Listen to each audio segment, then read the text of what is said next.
gostaria que você pudesse abrir a palavra do Senhor comigo em Marcos.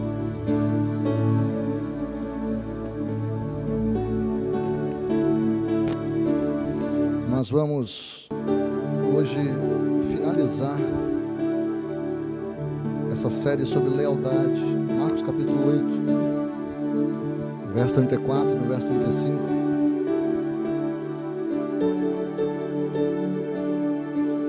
E nós começamos essa série, irmãos, e é uma alegria poder encerrar uma série de mensagens aqui na igreja. Esse mês de janeiro, um mês diferente. Eu não sei quanto a vocês, o ano passado parece que janeiro demorou um ano para passar, mas nesse ano, janeiro, já acabou. Foi rápido, não sei explicar. Essa é a minha percepção, não sei se é de vocês. O ano passado parecia que a gente ia chegar em julho, em agosto, mas janeiro não acabava. Esse ano, janeiro foi muito rápido. Deus te abençoe. E assim, é uma alegria muito grande poder estar aqui com vocês, para a gente poder estar trabalhando essa série de mensagens sobre lealdade. Lealdade é um atributo divino. Lealdade faz parte do caráter de Deus. E quando a gente fala sobre lealdade, nós estamos simplesmente expondo quem Deus é, trazendo para nós aqui quem o Senhor é de fato para nós. Mas hoje mais uma vez eu quero começar com eu elegi The Chosen e algumas histórias de The Chosen para trazer alguns exemplos aqui, porque eu tenho certeza que grande parte de vocês, se não todos, já assistiram a série. Quem não assistiu ainda, eu falo para você, assista. É muito bem construída, muito bem feita. É uma série fantástica. E a história que eu quero trazer hoje aqui é a transformação de Mateus, coletor de impostos. E se vocês assistiram, vocês sabem que Mateus ele era odiado por todos. Um coletor de impostos, um publicano, era um servidor de Roma. Então ele era um traidor da pátria. E ele era odiado por todos. E ele estava completamente isolado e completamente sozinho. E a série retrata bem isso. A série mostra ele não podendo andar na rua, porque ele corria perigo. Mateus, ele criou uma vida inteira baseada em números, em cálculos, em previsibilidade. Ele controlava tudo para não precisar lidar com gente, para não precisar ter contato com pessoas, com emoções e com vulnerabilidades. Ele se protegia atrás de planilhas, de dinheiro. Se Mateus estivesse hoje, ele estaria atrás de um computador dentro de casa sem falar com ninguém. Mas então Jesus passa naquela coletoria, Jesus passa naquele lugar e olha para ele e diz duas palavras: segue-me. Irmão, quando Jesus olha nos teus olhos e diz segue-me, você tem uma escolha a fazer. E ali naquele momento, Mateus fez a escolha mais importante da sua vida. Ele olha para a sua mesa cheia de dinheiro, daqueles impostos, para a sua carreira confortável, estável, para a sua zona de conforto. E então ele olha para Jesus, e Jesus está olhando para ele. Mas você sabe o que ele fez? Ele se levanta, ele deixa tudo para trás, e ele vai ao encontro de Jesus. Ele segue ao Senhor. Mas o mais incrível não é o que ele seguiu Jesus. O mais incrível, irmãos, é o que eu quero destacar. É o que acontece depois. Mateus, ele sempre foi um outsider. Mateus, ele sempre foi um isolado. Mateus, ele era o rejeitado, solitário, e de repente se vê parte de uma comunidade. Ele pertence. Ele tem raízes agora. Ele está desenvolvendo raízes. Mas essa comunidade está longe de ser perfeita. Os outros discípulos não confiam nele a princípio, porque ele é um coletor de impostos, um traidor. Você confiaria no traidor? Pois bem, era essa a situação de Mateus naquele momento. Pedro especialmente, irmão, tem dificuldade com ele.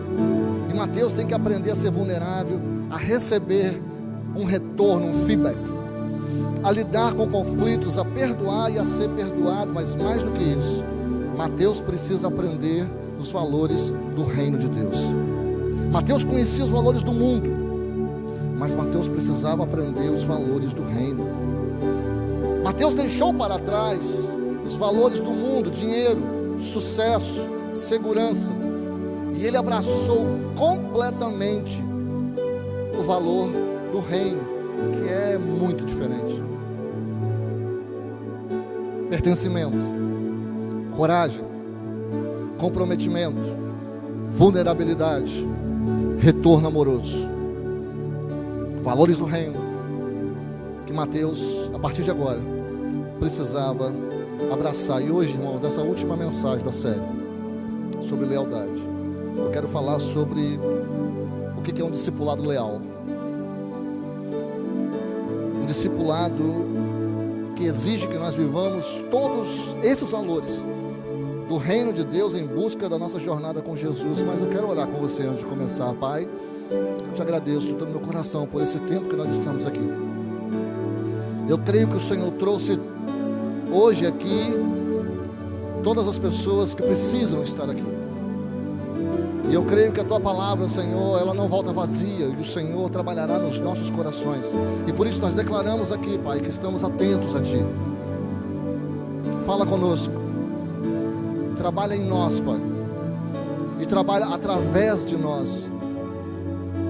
E no meu caso, apesar de mim, trabalha, Senhor, na vida desta igreja e de todos aqueles que essa mensagem alcançar a partir de agora. Eu te glorifico no nome de Jesus. Amém. Você abriu aí, irmão? Marcos capítulo 8, verso 34 e 35, porque eu quero dizer para você, igreja, que o discipulado tem um custo. Pastor, Jesus já pagou tudo na cruz do Calvário. Eu sei, é verdade. Tudo já está pago, até está. Mas o discipulado tem um custo. Seguir a Jesus tem um custo. Estar ao caminho com o mestre tem um custo. E aqui Jesus faz uma declaração radical. E radical, irmão, vem de raiz.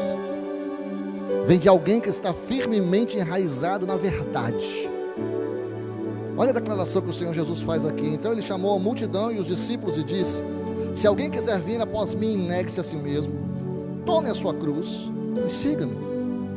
Pois quem quiser salvar a própria vida perderá, mas quem perder a própria vida por minha causa e pelo Evangelho, a salvará.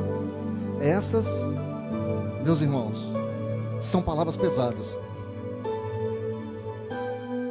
Jesus não está oferecendo um cristianismo confortável, fácil. O cristianismo, irmãos, ele não vem sem algum custo. Jesus está dizendo aqui: se você quer me seguir de verdade, vai te custar tudo. É isso que Jesus está dizendo aqui. Eu estou colocando legenda, irmão, estou colocando uma placa em neon bem grande, para que você entenda o que custa seguir a Jesus. E Mateus entendeu isso. Quando ele se levantou daquela mesa de coletor de impostos, ele sabia que não havia volta. Ele estava queimando as pontes, ele estava deixando sua vida antiga para trás.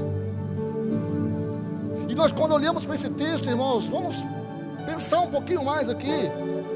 Tem 3 elementos aqui que Jesus menciona que eu preciso destacar. O primeiro deles é: a si mesmo se nega. Negue-se a si mesmo. E isso exige coragem, um valor do reino. Negar a si mesmo não significa se odiar ou se desprezar, mas significa, irmão, dizer não aos seus desejos egoístas, às suas ambições centradas em você mesmo e aos seus planos que não incluem Deus. Precisa ter coragem para fazer isso. Um outro ponto aqui desse texto está dizendo: tome a sua cruz. Isso exige comprometimento. Não é simplesmente um envolvimento. Não é simplesmente eu vou quando eu quero ou quando eu posso. Não, é um comprometimento de vida. Eu vou porque eu preciso, eu vou porque eu tenho necessidade, eu vou senão eu morro. A cruz, irmãos, não era um símbolo bonito no tempo de Jesus, era um instrumento de morte. Jesus está dizendo: esteja disposto a morrer por mim, comprometa-se totalmente, mesmo que isso custe a sua vida. Um terceiro aspecto aqui desse texto, que acho que é um destaque importante, é a palavra siga-me, ou segue-me. E isso exige pertencimento ou enraizamento. Para que você possa seguir alguma coisa, você precisa estar enraizado, você precisa pertencer, você precisa ter relacionamento profundo, você precisa sair da superficialidade e se aprofundar, você precisa ser conhecido e e conhecer as outras pessoas também que estão próximas de você. Seguir a Jesus não é apenas concordar com seus ensinamentos, irmãos. Tem muitos que concordam, que acham Jesus maravilhoso. Os muçulmanos acham que Jesus, ele é um grande profeta, que os ensinamentos de Jesus são legais, mas eles não seguem Jesus, eles não obedecem a Jesus. Seguir a Jesus, irmãos, é andar com Ele, é fazer parte do seu movimento, é pertencer ao reino de Deus, é obedecer aquilo que Ele fala na sua palavra. Lembra que nós falamos nos domingos anteriores? Acho que você não lembra. Irmão, pertencimento não é só pertencer a um grupo, é fazer parte de algo maior que nós mesmos. Quando Mateus, ele deixou tudo ali para seguir a Jesus, irmão, ele não estava apenas mudando de carreira, ele estava se juntando ao maior movimento da história, o reino de Deus, e de repente sua vida tinha significado. Seu propósito não era mais acumular dinheiro, seu propósito era fazer parte da transformação do mundo. E isso também é uma verdade para cada um de nós hoje. Quando nós nos tornamos discípulos do Senhor Jesus, nós pertencemos a uma linhagem muito antiga, que remonta ao primeiro ser humano, que remonta a Adão. E absolutamente tudo em nós foi projetado, querido, para nos levar a caminhar com o Senhor, como Adão fazia no Éden. Sabe qual era o plano original do Senhor? Bom, o plano original foi sempre fazer da terra o Éden, e não era para Deus vir à tarde passear com Adão. Não, irmão. Deus não queria vir somente um momento e depois ir embora. O plano de Deus é que Ele morasse conosco numa terra transformada. Vamos para Apocalipse capítulo 21, verso 3. Olha que promessa maravilhosa de Deus para nós aqui. Apocalipse capítulo 21, verso 3. Ouvi uma alta voz que vinha do trono e dizia: eis que o tabernáculo de Deus está com os homens, com os quais Ele viverá. Eles serão os seus povos, e o próprio Deus estará com eles e será o Deus deles. Essa é a promessa. Novos céus e nova terra. Queridos, nós precisamos viver na expectativa de que o noivo a qualquer momento pode voltar. Nós precisamos viver. Hoje eu estava lendo exatamente isso, a parábola das 10 virgens. Uma coisa que o Espírito falou no meu coração. Gente, eu já preguei, já li, já estudei milhares de vezes. Toda vez que a gente lê, o Espírito revela algo novo. Eu lembro do casamento de vocês.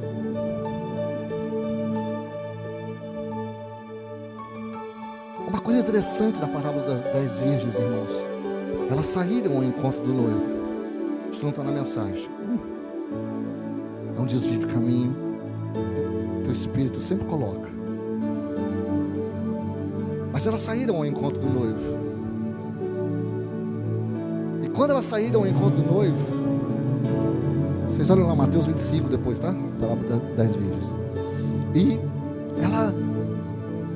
elas levaram as lamparinas acesas, todas as 10. As sensatas e as insensatas, todas estavam com a lamparina acesa, significando que elas estavam na expectativa. Só que 5 sensatas levaram azeite extra. Elas se esforçaram mais. E o Espírito falou comigo assim: presta atenção. Elas foram procurar, o noivo demorou. O que aconteceu com todas elas? Dormiram. sensata ou insensata, todas dormiram, todas adormeceram. Irmão, você pode ter fogo no teu coração, vai ter algum momento da tua vida que você vai adormecer. A questão é que existe uma diferença quando nós dormimos com fogo no coração e quando nós dormimos com azeite extra e quando nós não dormimos com azeite faltando. Se você tem azeite em falta, irmão, você não vai dormir em paz. Mas se você tem azeite extra, você vai deitar a sua cabeça no travesseiro e você sabe que o teu Deus está cuidando de você. Você sabe que o guarda de Israel não dorme e está lutando por você. Essa é a diferença. Levar azeite extra é um esforço, porque você está carregando um peso a mais. Igreja, às vezes todos nós dormimos. Todos nós temos um momento de cansaço, de desânimo, de se afastar. Todos nós. Mas se você tem azeite extra, na hora que o noivo chega, você se levanta do lugar, porque a sua lâmpada vai continuar acesa. O que aconteceu? Passou a noite, a lâmpada daquelas que não tinham azeite extra apagou. Mas se você tem azeite extra, a sua lâmpada não vai se apagar. Quem está entendendo aí? Amém? Amém? Vou voltar para a mensagem. Meu irmão, a questão toda é que Deus tem um plano de trazer o céu para a terra. Mas não esta terra que nós conhecemos, uma terra transformada, uma terra espiritual, uma terra onde a luz não é mais do sol, a luz é de Deus. Nós teremos corpos transformados, e essa é a promessa. Eu e você teremos corpos glorificados pelo Senhor. Irmão, eu não estou aqui falando aquilo que não está aqui, eu estou aqui dizendo para você o que vai acontecer tão certo com esse ar que você está respirando. E é por isso que nós precisamos viver para glorificar o Senhor. Isso é o mais importante que eu e você temos que fazer sobre a face da terra. Isso não é piada, isso não é perda de tempo, pelo contrário, isso é garantir tesouros no céu. O plano de Deus sempre foi pertencimento total, comunhão completa, relacionamento perfeito, irmão. E quando você entende isso, quando você percebe que tudo faz parte desse, digamos, plano cósmico de Deus, tudo muda.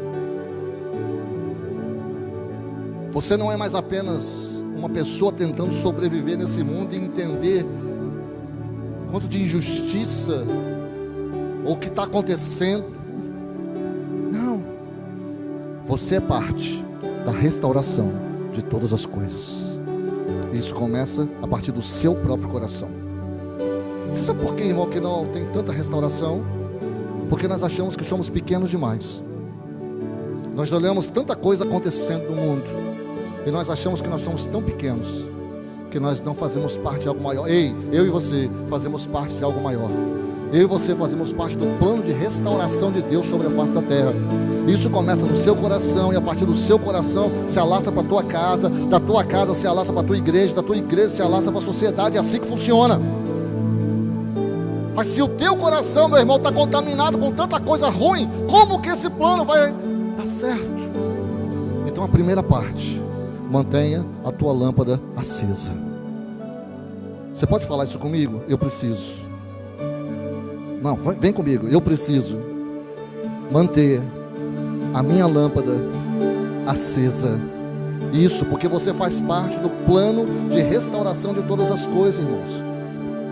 Mas eu vou voltar numa frase de Jesus aqui: a si mesmo se nega, negue-se a si mesmo. Isso exige coragem, irmão. Mateus teve que ter coragem para deixar a sua segurança financeira. Pedro teve que ter coragem para deixar seus barcos. Tiago e João tiveram que ter coragem para deixar o negócio da família, meu irmão. E você? O que Deus está pedindo para você deixar para trás?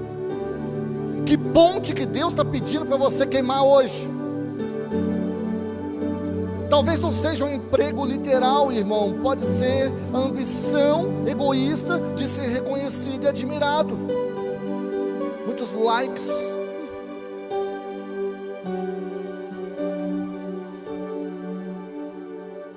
Pode ser um relacionamento que você sabe que está te afastando de Deus. Pode ser um hábito que está controlando a sua vida. Pode ser o conforto da zona segura, onde você nunca é desafiado, ninguém chega em você. Pode ser o orgulho de não deixar você, que não deixa você pedir ajuda, irmão. Pode ser aquele orgulho que não deixa você admitir fraqueza.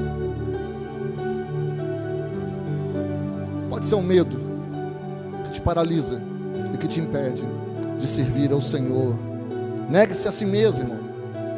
Significa ter coragem para dizer não a tudo isso. Significa ter coragem para escolher o caminho de Deus, mesmo quando é mais difícil, mais arriscado e mais custoso. Porque fazer o certo sempre é mais custoso, sempre é mais difícil. Mas o certo é o certo, mesmo que todo mundo diga errado. O certo é o certo, e nós somos daqueles que fazemos o certo. Nunca se esqueçam disso. Ah, mas todo mundo faz. Você não é todo mundo, como já dizia sua mãe. Você é filho do Altíssimo. Você foi chamado para fazer coisas diferentes, irmão. Tome a sua cruz. Isso é comprometimento radical. Deixa eu ser claro aqui para vocês, queridos, nessa última mensagem sobre lealdade. Discipulado não é hobby. Eu vou repetir. Discipulado não é um hobby, não é algo que você faz nas suas horas vagas, irmãos. Não é uma parte da sua vida. Discipulado é a sua vida. Vamos para Romanos capítulo 1, verso 16. Preciso botar a palavra, né? Para dar chão o que nós estamos falando aqui. Porque senão você vai falar assim: pastor está tirando coisas da cabeça dele ou do chat GPT.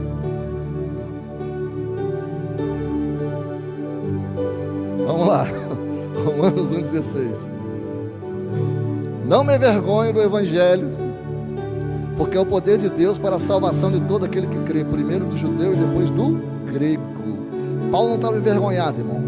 Paulo estava completamente comprometido.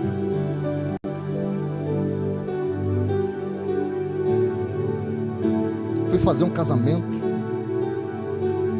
estava num restaurante chique, famoso. Chique não, famosinho. Estava cheio. E passo eu com a Bíblia, blazer, livro de casamento da igreja, e a galera olhando. O que esse camarada está fazendo aqui?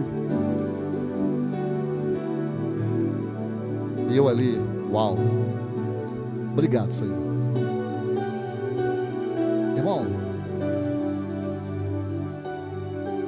ser cristão é estar completamente comprometido com a palavra, com Cristo.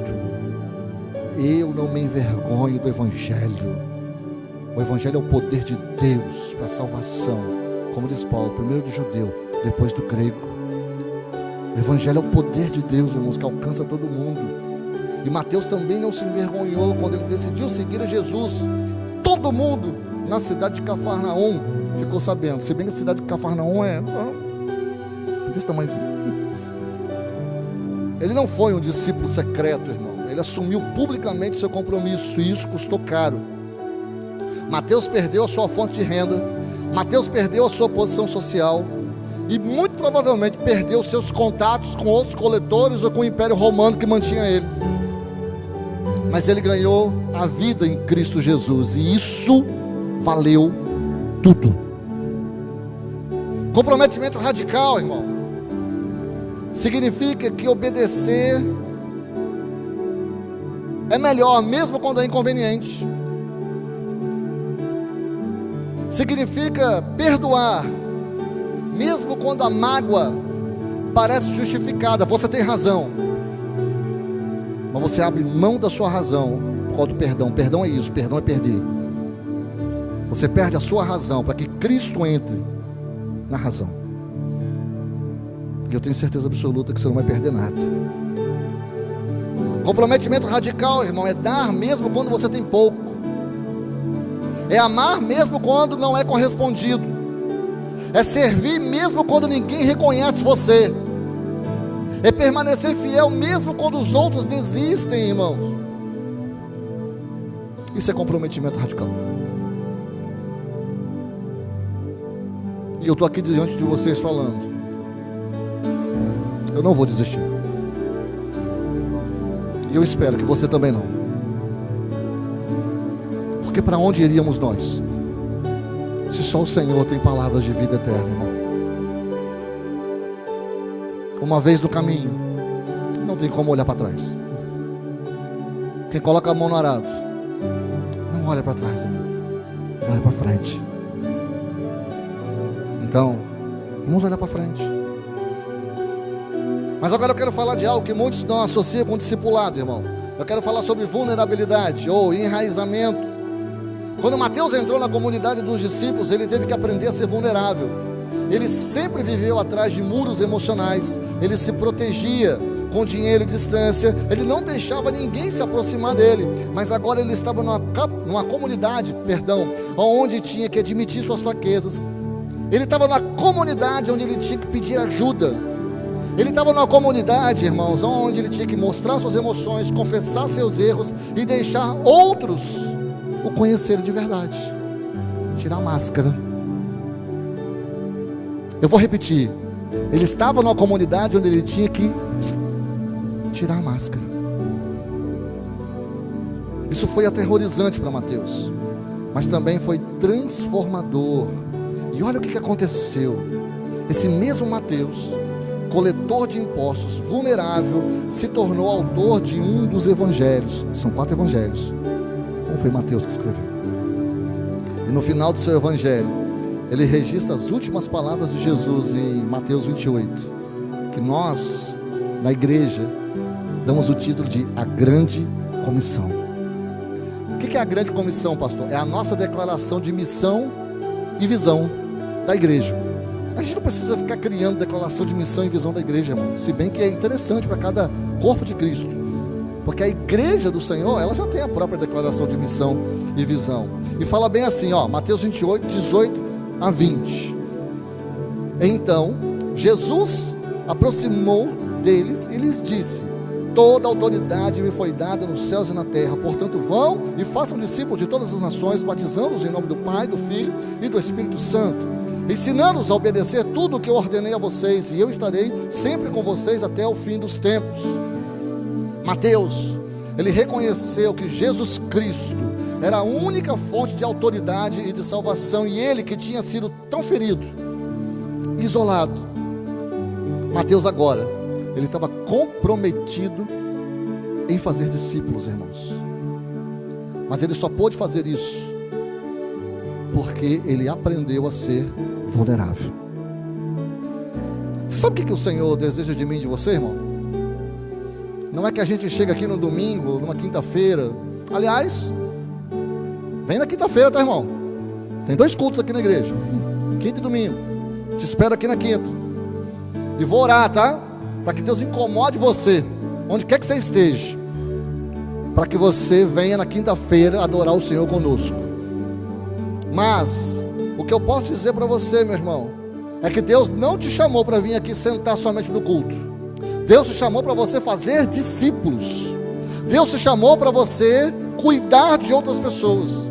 Deus te chamou para você multiplicar aquilo que você recebeu. Deus te chamou para você ser um trabalhador na casa do Senhor. Então esse negócio de ninguém cuida de mim, ninguém olha, ninguém me vê. Desculpa, irmão. Está na hora de você colocar o seu dom e o seu talento para cuidar de alguém.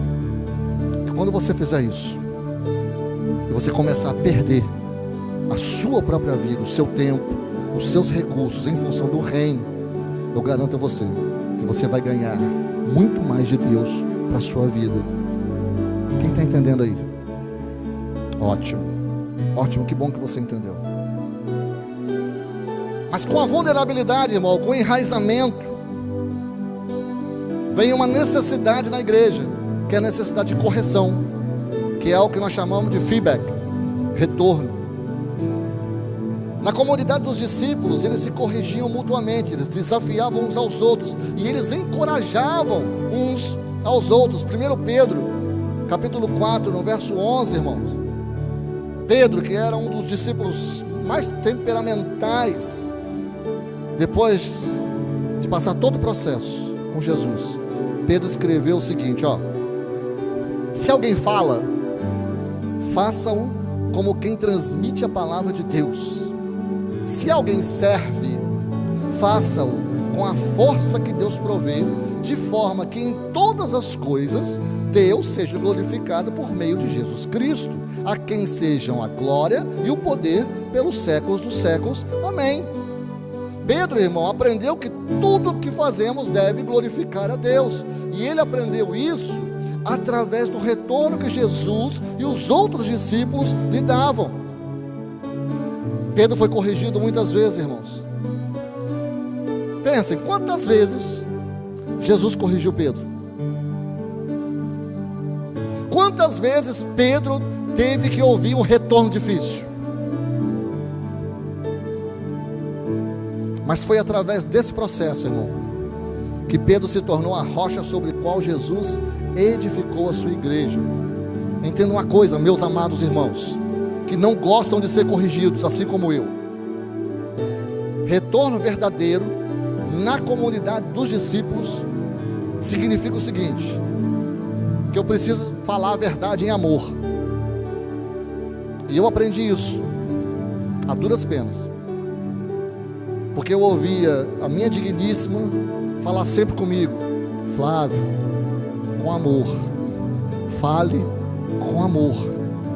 E de tanto ela falar, são 30 anos falando isso, eu aprendi. Então nós temos que falar, irmãos, a verdade em amor. Correção na igreja,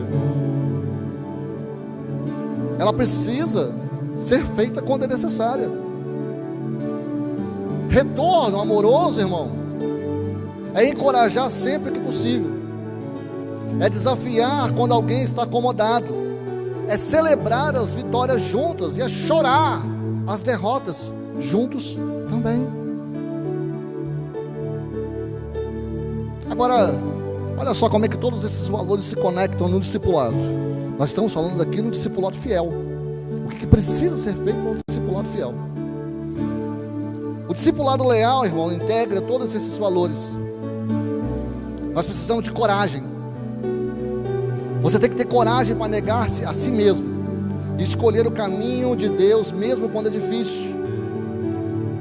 Você precisa de pertencimento ou enraizar-se naquele lugar que Deus colocou você, porque você faz parte do reino de Deus, algo infinitamente maior do que você mesmo. Você não está só, irmão, você não está sozinho nesse mundo, você faz parte de um jardim plantado pelo próprio Deus, e Deus não erra o lugar aonde Ele planta você. Você precisa de comprometimento, irmão, porque você está totalmente comprometido, disposto a tomar a sua cruz diariamente. Você precisa de vulnerabilidade, tirar a máscara. Você precisa abrir seu coração. É quando você admite suas fraquezas, é quando você deixa os outros te conhecerem de verdade. Ah, pastor, mas se me conhecerem de verdade, eles não vão me amar. Isso é mentira. Isso é mentira. As pessoas vão te amar, irmão, porque você é amável. As pessoas vão te amar com a sua parte boa e com a sua parte que precisa ser melhorada. Todos nós temos isso. Ninguém é diferente de ninguém nessa área. E você precisa, meu irmão, do retorno. Você dá e recebe feedback honesto, permitindo que a comunidade te ajude a crescer. Isso é correção. É quando alguém olha nos teus olhos e diz amorosamente: meu irmão, olha só, você é uma bênção, mas o que você está fazendo está errado. Meu irmão, eu te amo, mas o que você disse ou fez está completamente longe do que a palavra de Deus diz. Você precisa se consertar. Retorno, irmão. Correção. Ninguém caminha sozinho. Esses valores, eles não são opcionais, irmãos. Eles trabalham juntos para formar discípulos maduros, discípulos transformados. Mateus precisou de todos eles. Mateus precisou de coragem para deixar sua vida antiga. Mateus precisou de comprometimento para permanecer mesmo quando foi difícil. Mateus precisou de ser enraizado, ele precisou de pertencimento para saber que tinha um lugar na comunidade. Mateus precisou de vulnerabilidade para se abrir com os outros discípulos, irmãos. E Mateus precisou principalmente de um retorno amoroso para crescer e para amadurecer. Mas aqui está a melhor parte, irmão. Talvez você esteja ainda pensando assim: meu Deus, é muita coisa. Eu não sei fazer esse negócio tudo aí não. Eu não tenho condição. Ninguém tem, eu e você não temos. Mas eu quero te dar uma boa notícia: você não faz isso sozinho. Que bom que teve um amém tão tímido aqui agora, aleluia. Vocês estão aí mesmo? Porque parece que vocês foram embora.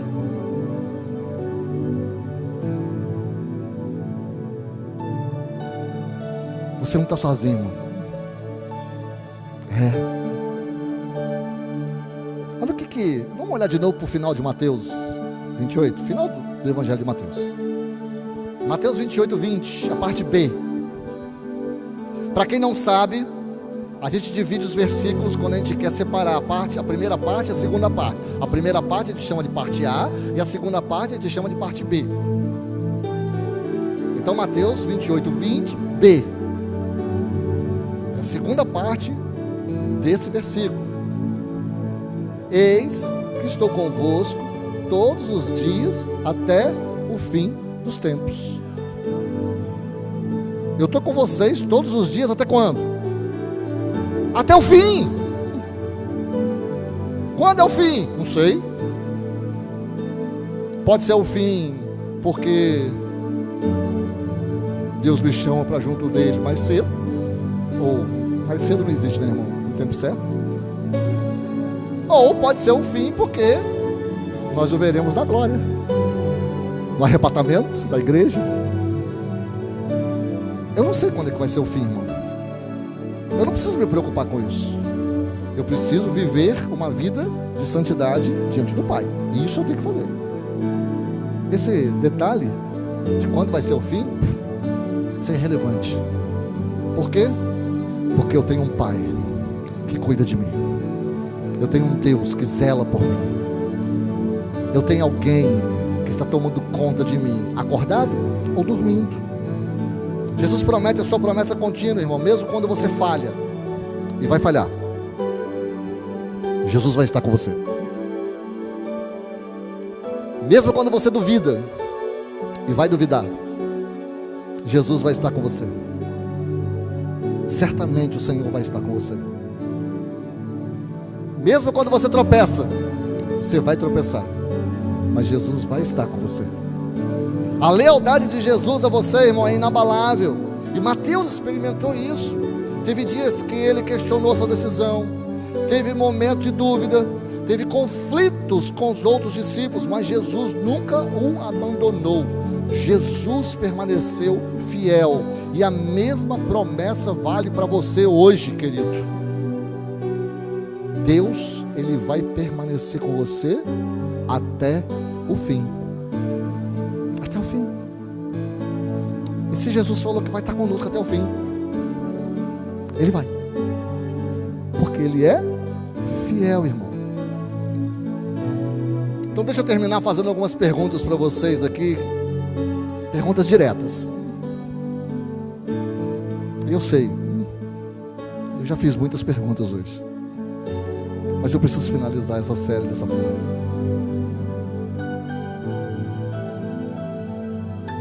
No tocante a enraizamento ou pertencimento, igreja do Senhor, você vive como se fizesse parte de algo maior que você mesmo?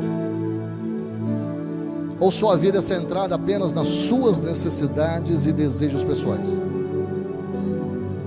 Em relação à coragem, você tem coragem de negar-se a si mesmo diariamente?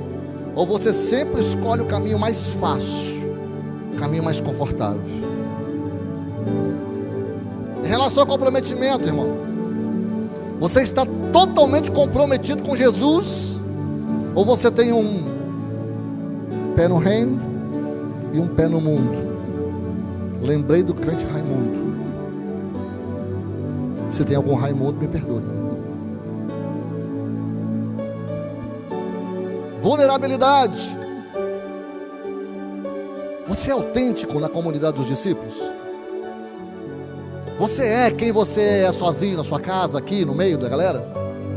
Você é o mesmo aqui na igreja, no seu trabalho, na sua casa? É a mesma pessoa? Ou você usa máscaras e finge estar sempre bem? Você dá e recebe feedback com humildade? Você aceita correção com humildade? Ou você fica na defensiva quando alguém tenta te ajudar a crescer? E essas perguntas, irmãos, não são para te condenar, são para te ajudar a avaliar aonde você está na jornada do discipulado. Porque você precisa saber a sua posição. A gente usa GPS para um monte de coisa. O GPS nos leva de um lugar para outro. Mas para você ir até algum lugar, primeiro precisa saber onde é que você está. Uma rota só é traçada a partir do lugar onde você está. E para essa rota ser traçada, você precisa saber onde você está. E muitos de nós não sabemos aonde nós estamos na nossa jornada de discipulado. Nós precisamos saber o nosso lugar, aonde nós estamos. Então, assim como Jesus olhou para Mateus e disse: segue-me, Ele está olhando para você hoje, fazendo o mesmo convite, irmão. E não importa qual seja o seu passado. Se você foi um coletor de impostos e traidor como Mateus, se você negou Jesus 3 vezes como Pedro, se você duvidou como Tomé, se você foi possuído por demônios como Maria Madalena, Jesus está dizendo nessa noite para você: segue-me. Mas esse convite, eu não posso deixar de falar isso, meu amado, porque eu zelo por esse altar. Eu estou aqui, eu estou fervendo por dentro, irmão. Esse convite, ele vem com uma advertência. Vai custar caro, vai custar tudo a você.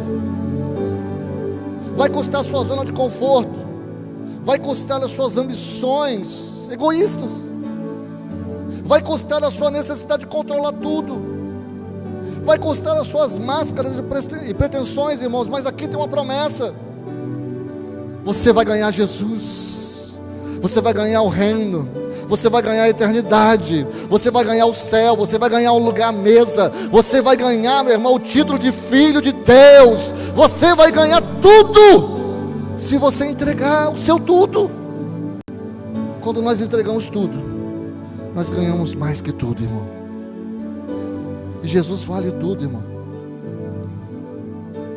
Mateus deixou uma carreira lucrativa, mas ganhou propósito eterno. Ele deixou segurança financeira, mas ganhou segurança espiritual. Ele deixou relacionamentos superficiais, irmãos, mas ganhou uma comunidade verdadeira. Ele deixou uma vida de isolamento, mas ganhou pertencimento, um enraizamento profundo. Vale a pena, irmão. E hoje nós chegamos ao final dessa série sobre lealdade. Nós falamos sobre a lealdade de Deus, que é a raiz de todo esse pertencimento. Porque Ele é fiel, nós podemos ter um lar. Porque Ele é fiel, nós podemos ter eternidade. Porque Ele é fiel, nós podemos estar em comunidade. Tudo diz respeito à lealdade de Deus para conosco.